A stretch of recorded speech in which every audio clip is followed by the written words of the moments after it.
ইরানের রাজধানী তেহরানে যুক্তরাষ্ট্রের সাম্প্রতিক বিমান হামলার প্রতিবাদে হাজারো মানুষ রাস্তায় নেমে এসেছেন। ইরানের রাজধানীতে 22 জুন রোববার সকাল থেকেই বিভিন্ন প্রান্তে বিক্ষোভ কর্মসূচি শুরু হয়। পরে সেখানে যোগ দেন দেশটির প্রেসিডেন্ট মাসুদ পেজেশকিয়ান। বিক্ষোভে আমেরিকার আগ্রাসনের জবাব চাই, আমেরিকার নিপাত যাক, ইসরায়েল ধ্বংস হোক ইত্যাদি নানা স্লোগান দিতে দেখা যায়। প্রতিবাদকারীদের হাতে ছিল ইরানি পতাকা, নিহতদের ছবি এবং ট্রাম্প ও ইসরায়েলি নেতাদের কুশপুতুল। অনেকে হাতে ধরে রেখেছিলেন ব্যানার, যাতে লেখা ছিল প্রতিরোধ করা হবে, আত্মসমর্পণ নয়, হামলা হলে জবাব আসবেই, পারমাণবিক বিজ্ঞানীদের রক্ত বৃথা যাবে না।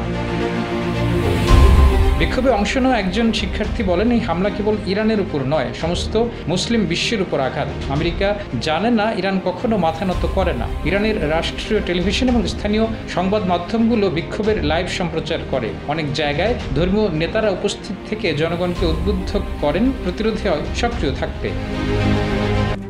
RICL TMX, যুগের পর যুগ স্থাপনা থাকে মজবুত। তেহরানের আজাদি স্কোয়ার সহ পার্লামেন্ট ভবনের সামনে ছিল প্রধান বিক্ষোভস্থল। তবে দেশটির বিভিন্ন স্থানেও ছোটখাটো করে বিক্ষোভ হয়। তেহরানের আজাদি স্কোয়ারে আসেন প্রেসিডেন্ট মাসুদ পেজেশকিয়ান। পরে তিনি বিক্ষোভকারীদের সঙ্গে অংশ নেন। হামলার পর থেকে ইরানের সর্বোচ্চ ধর্মীয় নেতা আয়াতুল্লাহ আলী খামেনি বাংকারে আশ্রয় নিয়েছেন বলে জানা গেছে।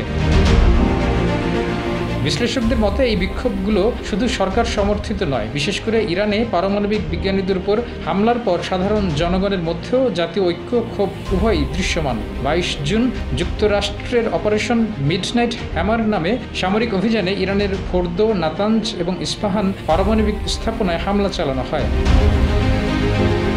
ইরানের পারমাণবিক স্থাপনায় যুক্তরাষ্ট্রের হামলার কঠিন জবাব দেওয়ার হুঁশিয়ারি দিয়েছেন ইরানের সেনাবাহিনীর সর্বাধিনায়ক মেজর জেনারেল আমির হাতামি। সেনাবাহিনীর সর্বাধিনায়ক যোগ করেন, ইরান শান্তির জন্য যুদ্ধ করবে। অনেকে নিহত হয়েছে, তবে শক্তি ও সাহসের সঙ্গে লড়াই চালিয়ে যাওয়া হবে। তিনি ইরানের শক্তির বিষয়ে নিশ্চিত থাকতে বলেন। ইরানের অন্যতম জ্যেষ্ঠ জেনারেল হাতামি 1 সপ্তাহের কম সময় আগে তিনি এই পদে নিযুক্ত হয়েছেন। 13 জুন যখন ইসরায়েল অন্তত 200 যুদ্ধবিমান নিয়ে ইরানে হামলা করেছিল, সেদিন ইরানের সেনাপ্রধান, সশস্ত্র বাহিনীর প্রধান, ইসলামিক বিপ্লবী গার্ড IRGCর প্রধান সহ অন্তত 20 জন সামরিক কর্মকর্তা নিহত হন। শূন্য পদে স্থলাভিষিক্ত হওয়া কর্মকর্তাদের মধ্যে হাতামি অন্যতম।